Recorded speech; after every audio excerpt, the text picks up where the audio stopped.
Ito ang mainit na usapin ngayon sa Pilipinas, ang di umano'y korupsyon sa flood control project, kung saan kaliwat kanan ang naging batikos mula sa mga mamamayan, mainstream media at ilang politiko laban sa mga sangkot. Pero ang tanong ng marami, bakit tila nakakalusot at hindi gaanong napapansin si House Speaker Martin Romualdez? Usap-usapan kasi na ang kanyang mga anak ay nag-aaral sa Switzerland kung saan ang tuition fee ay nasa 8 hanggang 10 milyon kada taon. Para sa ilan, malaking tanong ito. Saan nanggagaling ang ganoong kalaking halaga, lalo na't marami pang problema ang bansa na hindi masolusyunan? Habang patuloy ang galit ng publiko, tila nananatiling tahimik ang ilang sektor tungkol sa isyung ito. Kaya marami ang nananawagan ng mas malalim na investigasyon at patas na pagtingin sa lahat ng dawit sa korupsyon. Hello sa lahat, ako po si Jonas at welcome sa ating YouTube channel na DDS Perspective. Kung bago ka pa lang dito sa channel, huwag kalimutan na mag-subscribe, i-like ang video at pindutin ang notification bell para palagi kang updated sa mga bago nating uploads. Dito natin tatalakayin ang mga kaganapan sa bansa na madalas ay hindi ipinapakita sa mainstream media. Samahan niyo ako at panoorin natin ang kabuwang video at sabay-sabay nating tuklasin ang mas malalim na perspektibo sa balitang ito. Isa pang tanong, ito nagtataka din ako, malaking pagtataka ko dito, ha. Oo, malaking pagtataka ko. Flood control issue. Okay, lumutang. For the longest time, napakayabang ng Zaldico. Mahilig yan magsalita tungkol kay Inday Sara.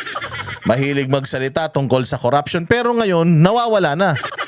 Pero ngayon, hindi makapagbigay ng statement doon sa mga issues na yung kumpanya niya na dati siyang part, sabi nga niya, nag-divest na daw siya, pero according to some experts, ano pa din daw siya, marami pa din daw siyang shares dyan sa kumpanya na yan.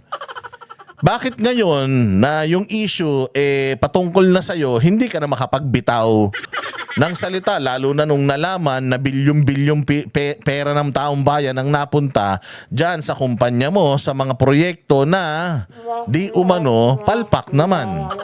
O ba't ang galing-galing nung Zaldico magsalita tungkol kay Inday Sara noon, pero ngayon bakit hindi pinipressure ng mga media na hanapin ang punyemas na yan at pagpaliwanagin tungkol dito sa mga issue ng flood control? Okay, lumalabas si Zaldico, lumalabas ang pangalan ni Zaldico, lumalabas ang pangalan ng kung sino-sinong mga tao, pero bakit hindi lumalabas ang pangalang Francis Romualdez?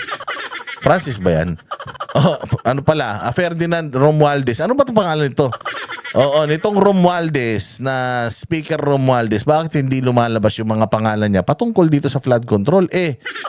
Siya ang pinuno ng Kongreso. Kung siya ang pinuno, parang si Bongbong Marcos din. Di ba? Sabi ko nga sa inyo, kung sinisisi natin sa Pangulong Duterte, lahat ng mga namatay noong extrajudicial killings di umano ninyo, lahat ng namatay nung war on drugs, bakit hindi natin isisi lahat kay Bongbong Marcos ang kabulastugang pagnanakaw sa Pilipinas ngayon?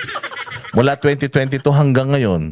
At ang pinakamasaklap sa liderato ng Kongreso. Bakit pinapanagot natin si Zaldico o binabatikos nyo si Zaldico? Binabatikos natin yung kung sino-sino. Bakit ito hindi natin mabatikos? Kasi di umano, ha? Di umano. Ito, hindi ito kumpirmado. Oo, pero di umano may mga kumakalat na mga bali-balita na napakadami daw pera nito at binabayaran daw nito kung sino-sino. Considering, kaya nga mahirap talaga ng isang nasa Congress, na isang lingkod bayan magmay-ari ng media entity. O hindi ba part owner na to ng, or may nabili na tong shares sa ABS-CBN? Magtataka ka, look, tingnan mo lahat ng media. Tingnan mo ang kapuso, kapamilya, kapatid, lahat na lang ng may ka. O tingnan mo, walang Romualdez na lumalabas sa mga content report balita nila. Bakit? Oo, nagbabayad ba itong Romualdez na ito ng mga, ayan, katulad niya, media, binabayaran ba nito para hindi siya batikusin? O nagulat din ako kasi ayoko man maniwala, kaya lang ang daming mga lumalabas na mga bali-balita na ito daw tao na ito ay nagbabayad ng mga tao para pabanguhin siya. O hindi tayo magsasawang ipakita itong video na to. Sa mga isa may mga nagpaparatang sa akin diyan. Hindi pa kumaba daw ako. Madaling sabihin, ano? What? May ebidensya ba kayo? A few moments later. Guys, dito, hindi pinag-uusapan dito kung pro Marcos ka, anti-Marcos ka, pro Duterte ka, anti-Duterte ka. Hindi pinag-uusapan dito. Ang pinag-uusapan natin dito, yung pakinabang natin sa mga nag-hire sa atin. Yun ang importante. Dito, ang abutan dito hindi GCash, cash to cash. Okay? Ang sahod nyo rito, 15.30. Hindi ko sa inyo pwedeng pangalanan kung sino ang nasa likod nito. Okay? Puro papuri at pag-angat lang kay Speaker Romualdez dito. Oh. Di ba? Oh, that is one. Oh, kamakailan lang may lumabas din ganito. Ito mga sasabihin ko ngayon, ikakapahama ko.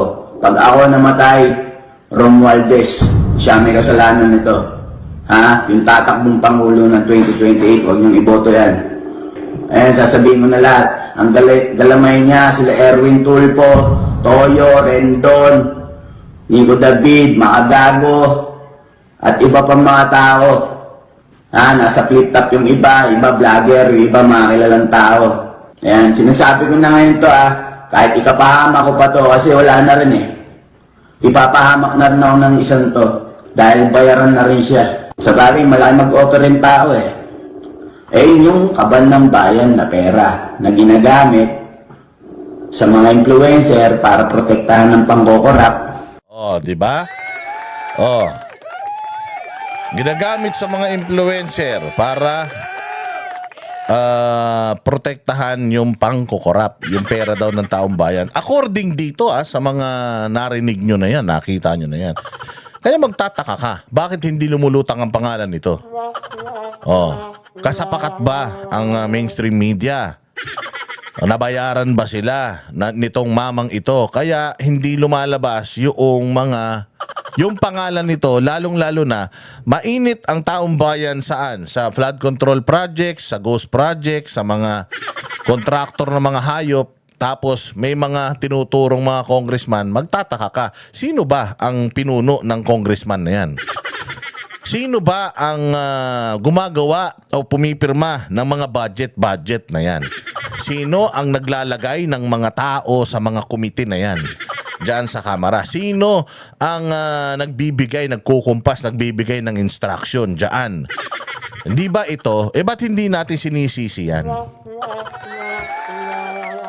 Di ba? Kung gaano natin sinisisi si Pangulong Duterte dahil sa mga namatay di umano noong panahon ng siya ay lumalaban sa mga sindikato ng droga, lahat na lang nang namatay kahit na hindi naman talaga kilala ni Pangulo, sinisisi sa kanya. Or ngayon na may mga iskandalo itong mga kongresista, may iskandalo yung mga insertions nila. O may iskandalo ng budget ng mga Pilipino diyan sa GAA 2025. Ba't hindi lumalabas ang pangalan nito? Gaano kalaki ang ginagastos ng mamang ito? Nagtatanong tayo, gaano kalaki ang ginagastos ng mamang ito para yung mga tao ay hindi magsalita? Oo, at ganun ba tayo katanga? Na hindi natin napapansin na oo nga naman, si Zaldico may boss. Oo nga naman, si Abante may boss. Si Chua may boss. Si kung sino pa mga congressman may boss. Sino boss nila? Taong bayan? Dapat. Pero hindi. Ito ang boss nila. Oh.